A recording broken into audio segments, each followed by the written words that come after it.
നമ്മുടെയൊക്കെ ജീവിത വഴികളിൽ എപ്പോഴെങ്കിലുമൊക്കെ പലരുടെയും സഹായം നമുക്ക് ആവശ്യമായി വരും. എത്ര വലിയ ആളാണെങ്കിലും എത്ര ചെറിയ ആളാണെങ്കിലും ഏത് പറയാതെ ജീവിക്കാൻ കഴിയില്ല എന്നത് വാസ്തവമാണ്. ദൈവം നമുക്ക് ചെയ്യുന്ന നന്മകൾ എണ്ണമറ്റതാണ്. നമ്മുടെ അനുദിന ജീവിതത്തിൽ നമ്മൾ ശ്വസിക്കുന്ന വായു, നമുക്ക് ലഭിക്കുന്ന വെള്ളം, ഈ ഓരോ അനുഗ്രഹങ്ങളും നമ്മൾ പ്രാപിച്ച് മുന്നോട്ട് പോകുമ്പോൾ വാസ്തവത്തിൽ അത് ദൈവത്തിൻ്റെ കരമാണെന്ന് വിശ്വസിക്കാതിരിക്കുന്നത് വഷത്വമാണ്. ഈ കാണുന്ന സകലത്തെയും സൃഷ്ടിച്ചു എന്നുള്ളത് വാസ്തവമാണ്. തിരുവചനം അങ്ങനെ പറയുന്നു. ഞാനത് പൂർണ്ണമായും വിശ്വസിക്കുന്നു. പ്രിയ ചിന്ത നമുക്കൊരുമിച്ച് പങ്കിടാം. അതിനായിട്ട് വിശുദ്ധ മർക്കോസിന്റെ സുവിശേഷം 10-ാം അധ്യായം 51-ാം വാക്യം വായിക്കട്ടെ.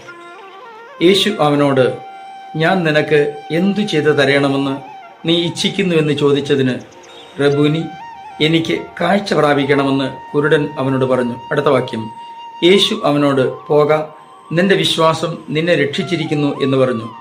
ഉടനെ അവൻ കാഴ്ച പ്രാപിച്ചു, യാത്രയിൽ അവനെ അനുഗമിച്ചു. നമ്മളിൽ പലരും ദൈവത്തിൽ നിന്നും വലിയവ പ്രതീക്ഷിച്ചു കൊണ്ടിരിക്കുന്നവരാണ്. അത് തെറ്റൊന്നുമല്ല. ദൈവത്തിൽ നിന്നല്ലാതെ നമ്മൾ പിന്നെ എവിടെ നിന്ന് പ്രതീക്ഷിക്കാനാ? നമുക്ക് ആകെ ഒരു പ്രതീക്ഷ നമ്മുടെ ദൈവം തന്നെയാണ്. അതിനപ്പുറത്തൊരു പ്രതീക്ഷ വെച്ചിട്ടും കാര്യമൊന്നുമില്ല.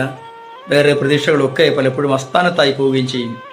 എത്ര നമുക്ക് ഉറപ്പോടെ ഒരുപക്ഷെ ചെന്ന് മുട്ടുന്ന വാതിലും ചിലപ്പോൾ തുറന്നോണമെന്നില്ല.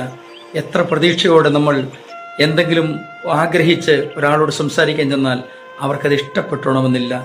അതൊക്കെ അങ്ങനെ ലോകത്തിൻ്റെ കാര്യം. എന്നാൽ ദൈവസന്നിധിയിൽ ഒരു ദൈവ പൈതൽ കടന്നു ചെല്ലുമ്പോൾ എങ്ങനെയാണ് അവർ വാസ്തവമായിട്ടും അനുഗ്രഹം പ്രാപിക്കേണ്ടതെന്ന് ഒന്ന് ചിന്തിക്കുന്നത് നല്ലതാണ്.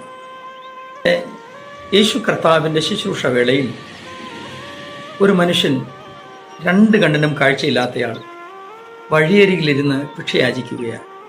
യേശുവിൻ്റെ വർത്തമാനം കേട്ടു. അതായത് യേശു അതുവഴി വരുന്നു എന്ന് തനിക്ക് ബോധ്യം വന്നു.